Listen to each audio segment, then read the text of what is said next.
Muito bem, senhores, senhoras e senhoritas, vamos continuar trabalhando com a questão relativa à comparação de projetos. Agora vamos usar o VPL. Já falamos um pouquinho sobre comparar usando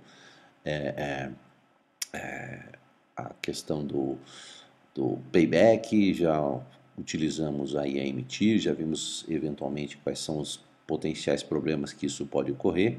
Agora vamos para uma situação envolvendo a comparação usando o VPL. A gente já sabe que é possível determinar um VPL e, eventualmente, a pergunta é possível comparar VPLs? Veja, na seguinte situação é importante a gente olhar para a seguinte condição, a chamada duração. Duração dos projetos. Duração. Essa duração, vamos dizer assim, seria como se eu tivesse a seguinte situação. Por exemplo, um projeto qualquer aqui, né? Vamos colocar aqui uma situação qualquer. Digamos aqui que eu tenha 4 anos, de 1 até 4 anos. Esse aqui é o projeto alfa. Tá? E o projeto beta, por exemplo, seja, né, também, vamos colocar aqui, bem característico, que eles são 1, 2, 3, 4, diferentes. Mas, observe, possuem a mesma duração, certo? Ambos têm 4 anos. E vamos botar aqui um projeto gama qualquer, onde eu tenha a seguinte situação. 1, 2, 3 anos. 1, 2, 3 anos. E eu tenho, obviamente, calculado um VPL do projeto alfa, um VPL do projeto beta e um VPL do projeto gama. Observe que, nessa condição, eu só posso comparar projetos que possuem a mesma duração, ou seja, comparáveis. Certo? Se por acaso o projeto o projeto alfa é melhor ou possui um VPL maior do que o projeto beta, eu posso dizer que o projeto alfa é melhor que o projeto beta. Agora, necessariamente, quando tem uma situação de diferente duração, o tempo de vida útil dos projetos, nesse caso aqui 3, esse aqui 4 e 4, esses projetos aqui não comparáveis.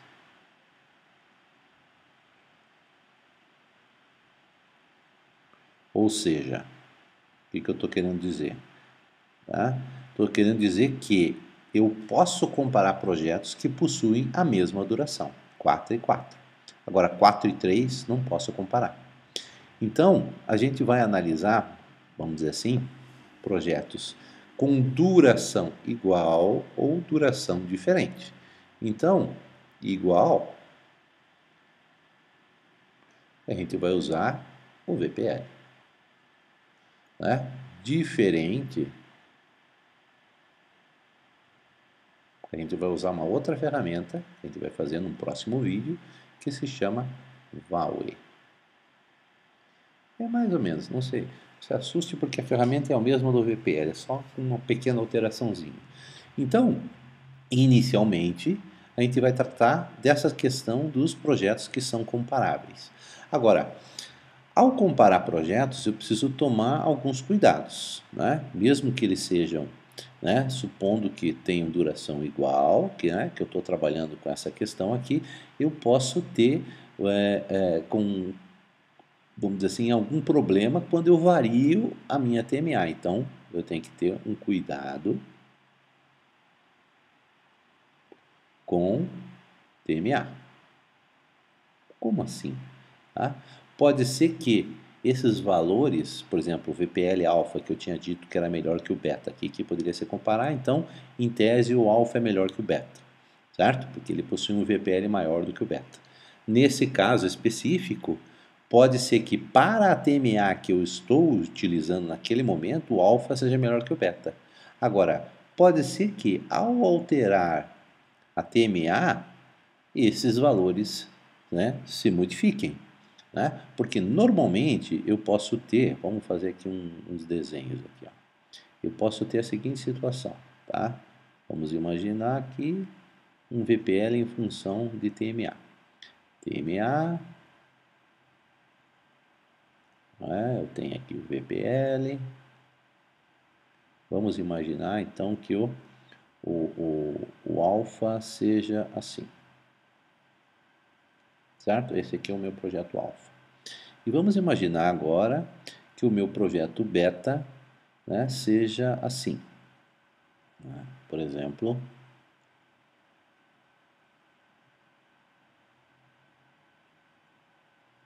ou seja, nesse caso meu específico, o que vai acontecer? O alfa sempre vai estar maior do que o beta, independente da TMA que eu utilizo. Então o alfa é melhor, certo? Independente da TMA que eu escolho. Porque veja, ele poderia eventualmente ser pior numa situação aqui em que, né, as minhas curvas se cruzam e eu tenho uma interseção numa taxa TMA negativa. Ou seja, se essa interseção ocorre nesse ponto aqui, tá? Para mim é indiferente, né? Eu não me interesso por essa taxa negativa. Então, se ocorre, por exemplo, aqui no meu, na minha, como é que chama isso aqui? Esse aqui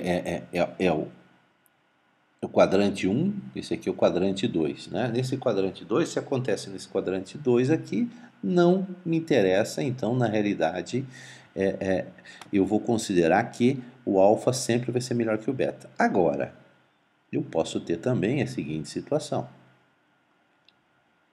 Vamos desenhar aqui, certo? Eu posso ter a situação, vocês já entenderam como é que é. Vamos imaginar que eu tenho a seguinte situação, tá? Vamos imaginar que o meu alfa seja aqui colocado. Opa, vamos fazer melhor.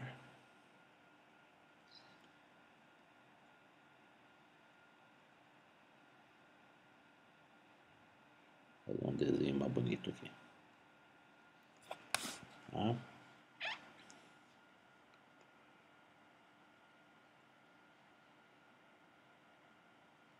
Eita, tá difícil.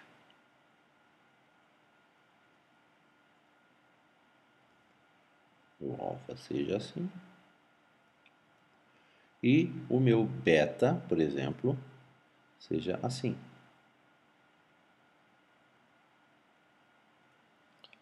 Tá meio ruinzinho, mas supondo que essa situação possa ocorrer. Depois a gente faz uns desenhos mais interessantes lá, eu vou mostrar para vocês no Excel.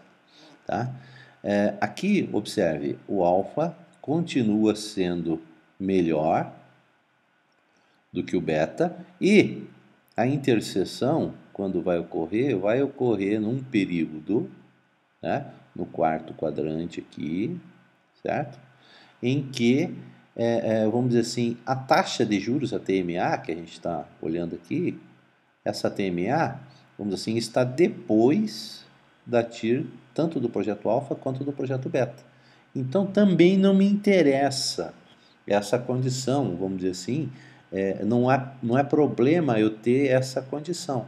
Observe que essa interseção ocorrendo depois da TIR, das duas TIR, também não gera nenhuma complicação. O alfa sempre pode ser considerado melhor do que o beta nesse caso. Agora, obviamente, né, se eu tenho essa situação, eu posso ter... Opa, vamos fazer mais bonito. Tá difícil meus desenhos hoje aqui. Né? Eu tenho também esse caso aqui, certo? A seguinte condição. Vou fazer melhor.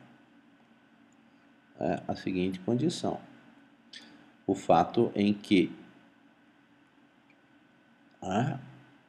o meu TMA do meu projeto alfa e do meu projeto beta, por exemplo, sejam assim. Aqui o meu alfa e agora se ocorrer essa situação. Nossa, tá feio, hein? Mas tudo bem, vamos dar uma melhoradinha aqui. Isso.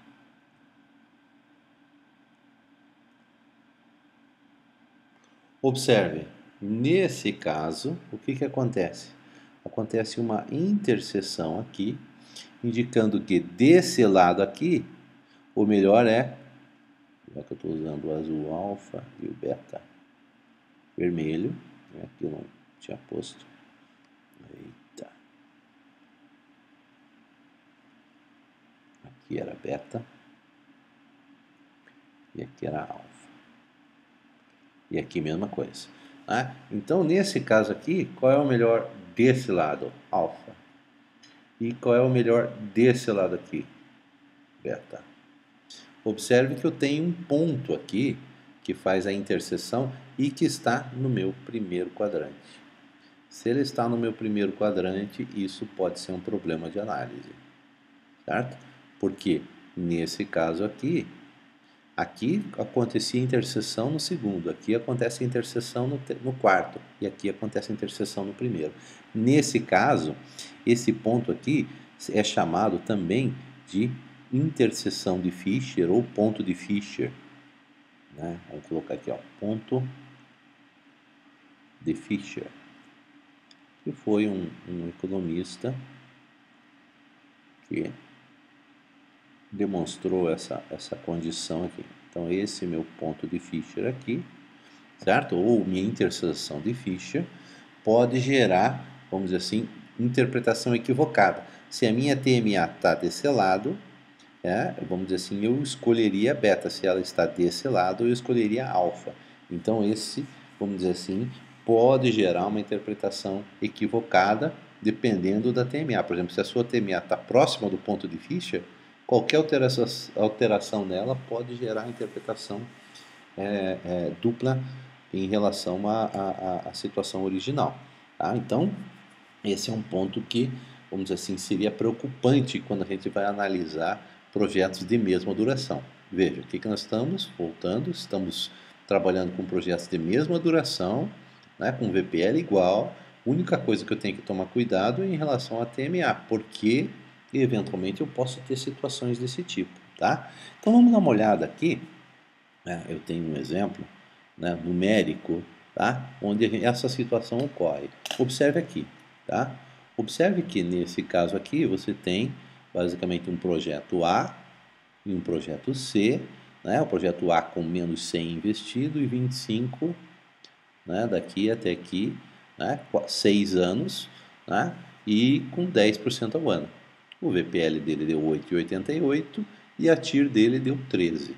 Se eu colocar no gráfico, o A é esse azul aqui, ó, tá? Agora, o projeto C é um projeto com investimento um pouco maior, de 40 mil a mais, 140, só que ele tem esses retornos aqui colocados. Um VPL de 15,27 e uma TIR de 13,8. Observe que, basicamente, se eu olhar para esse meu gráfico aqui, o meu projeto C sempre vai ser superior ao projeto A. Observe que aqui é meu eixo, né? Meu eixo está aqui, ó, nesse zero, ó. Tá? Então a TIR do projeto A está aqui e a TIR do projeto C está aqui. Vamos né, tentar ver se a gente consegue fazer ele funcionar assim. Aí, ó. Então eu tenho basicamente o meu projeto A aqui, ó, e o projeto C aqui. Tá? Então é a TIR do projeto C.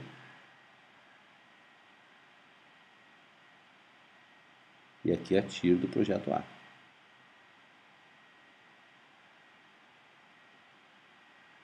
Então, basicamente, né, o C sempre é melhor. porque basicamente a TMA, que pode variar daqui para cá, veja, a TMA está colocada como 10% ao ano, ó, né? 10 aqui. Então, ela sempre vai indicar se ela é menor, se ela é maior, sempre o C vai ser melhor. Essa é aquela opção inicial que a gente tinha, uma das opções que a gente tinha lá, tá? Agora, se a gente tiver, basicamente, né, vamos ver se funciona meu negócio aqui. Deixa eu dar pausa aqui para ver se... Bom, continuando, né? Eu tenho essa situação, então, basicamente, no meu quarto quadrante, gerando poucos problemas em termos de interpretação. Agora, e se eu tivesse essa condição, por exemplo? Esse projeto A agora foi modificado, se você olhar aqui, teve algumas alterações, né? De 25, 25, 25, ele passou a 35, 35, 30, 25, 25 e 22. Ou seja, o projeto A ficou melhor do que o projeto C permanece o mesmo, observe, o projeto C é o mesmo, o projeto A é que mudou. Observe como mudou a nossa figura. Agora, vamos dizer assim, o cruzamento, né, a interseção ocorre no outro quadrante, o quadrante 2 aqui. Esse aqui é o quadrante 1, esse aqui seria o quadrante 2. Né? Seria como se eu tivesse uma interseção numa taxa negativa, o que não me interessa também. Se você olhar aqui, o projeto A sempre é melhor do que o projeto C nessa situação. Então, nesse caso específico, o projeto A, né, passa a ser considerado melhor do que o projeto C em qualquer TMA que eu possa escolher, sendo ela positiva. Negativa, obviamente, existe a inversão, mas isso não nos interessa. Tá? Agora, imagine a seguinte situação, se por acaso eu tivesse essa condição. Observe que agora o tipo 1 mudou, era 25, todos, agora mudou para 28, 28, 25, 25, 25. Ou seja, ele deu uma melhorada, ele subiu. Né? O VPL antes dele era 8,88, passou a ser 14,09. A TIR dele mudou também. O C permanece a mesma coisa. Observe que agora eu tenho um ponto de interseção dentro do quadrante 1. O que isso significa? Significa que, nesse caso específico, existe esse ponto aqui que a gente falou, que se chama interseção de Fischer, certo? Se eu colocar aqui, ó, vamos só para a gente poder trabalhar, ó, só para vocês entenderem bem. Esse ponto aqui, ó, certo? É considerado o ponto em que desse lado, observe, é o C melhor, que é o laranja. C sempre vai ser melhor, ó, nesse lado. Agora, nesse ponto aqui, é o A, que é o melhor, daqui para cá. Então, claro que, sob o ponto de vista de análise, é preocupante o fato de que você tenha uma TMA, por exemplo, que está aqui, certo? Relativamente próxima dessa taxa, certo? E que, de uma certa forma, pode significar a inversão da seleção, ou seja, nesse caso aqui, a TMA de 10% gera um VPL maior, aqui como aqui colocado, ó, né? Aqui o VPL é maior, certo? Do que o VPL A, o VPLA é 14,09 e o C é 15,27, o VPL do C é maior do que o A, só que nesse caso específico, a TMA de 10% está relativamente próxima dessa outra interseção aqui, ou seja, dessa taxa que faz essa interseção, que é o chamado ponto de Fischer. Né? Então, nosso Fischer está aqui, Fischer, certo? E acaba gerando esse problema de análise, tá? Esse ponto de Fischer a gente vai chamar também de TIR incremental. Por que é chamado de TIR incremental? Tá? Já vou mostrar para vocês. Porque essa TIR incremental, vamos colocar um M aqui, ó, pronto. O TIR incremental é possível ser calculada, ser determinada também usando a técnica da TIR. Já vou mostrar para vocês, vamos tentar. Ó, observe o seguinte, se eu pegar, ó, é o mesmo projeto, mesma coisa, certo? E calcular um incremento do C para A, ou seja, o que é o incremento do C para A? Né? É a diferença dos dois projetos, esse menos esse aqui. Né? Ó, 140 menos 100 dá 40. Né? Se eu fizer essa mesma operação até o final, ou seja, fizer o 35 menos o 28, o 40 menos o 28, 40 menos o 25, 40 menos o 25, 35 menos o 25 e o 20 menos o 25, eu tenho um projeto que é determinado de incremento de C para A, que seria o projeto C menos o projeto A. É como se eu tivesse assim, se eu saísse do A, o que eu precisaria investir para chegar no C? É mais ou menos isso, tá? Se eu calcular o VPL desse projeto, vocês vão ver que o VPL é exatamente a diferença dos dois VPLs, ou seja, no caso 1.18 aqui. É só calcular o VPL ou calcular a diferença, tanto faz, tá? Se você quiser usar o VPL, ó, vamos fazer igual ao VPL, abre parênteses, 10%, ponto e vírgula, daqui até aqui, fecha parênteses, soma esse aqui. O resultado vai ser exatamente o 1.18. Tanto faz eu calcular o VPL usando a técnica do VPL ou a diferença dos dois VPLs. Tá? E, então, quer dizer o quê? Quer dizer que esse projeto C-A, ou seja, o incremento ainda gera valor. É um incremento que vale a pena ser colocado. Né? Porque eu gastar 40 mil a mais significa eu ganhar de valor 1.18 a mais além da minha TMA, seguindo o conceito de VPL. Então, esse incremento seria um incremento em tese que valeria a pena ser feito. Agora, vamos olhar para a TIR. Tá? Se eu calcular a TIR desse projeto, ó, vamos calcular a TIR. Segura aqui até o final, até o 5, fecha o parênteses, Enter. Que resultado é esse? 11,2%. Observe aqui, ó. Observe, opa, perdão.